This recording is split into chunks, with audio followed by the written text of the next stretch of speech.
வணக்கம். உலக புத்தக தினம் இன்று.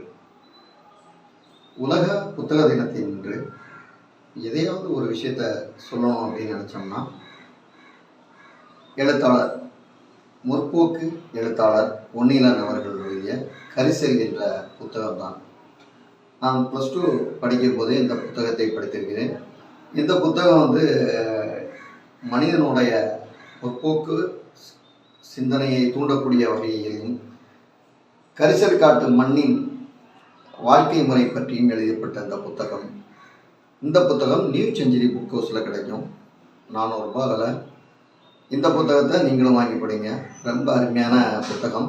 பொன்னியின் பற்றி சொல்லணும்னா, இவர் சாகித்ய அகாடமியை 1994 வாங்கினவர். கன்னியாகுமரி மாவட்டத்தை சார்ந்தவர். சின்ன வயசுலேருந்தே பொன்னியின் ஐயாவை பார்க்கணும் அப்படின்னு நம்ம நினச்சிக்கிட்டே இருந்தேன். ஒரு முறை நம்ம மயூரி டிவி, தி இந்து தமிழ் நாளிதழ் இணைந்து ஒரு பெண்கள் தினம் கொண்டாடினாங்க. அந்த பெண்கள் தினத்தில் பொன்னியின் ஐயா தான் நேரில் வந்திருந்தாங்க. உடனே எனக்கு ஒரு அவார்டு கொடுக்கணும் இல்லையா, இந்த மீடியா பார்ட்னர்னால. உடனே சார் மேலே வாங்கினாங்க. நான் சொன்னேன், பொன்னியின் ஐயா கையால் தான் வாங்குவேன் அப்படின்னு சொல்லி அவங்க கையால் வாங்கினேன். இதே எனக்கு வாழ்க்கையில் கிடைச்ச ஒரு மிகப்பெரிய சந்தோஷமான விஷயமா இருக்கும். தேங்க்யூ, பாய். இன்னொரு வீடியோவில் பார்க்கலாம்.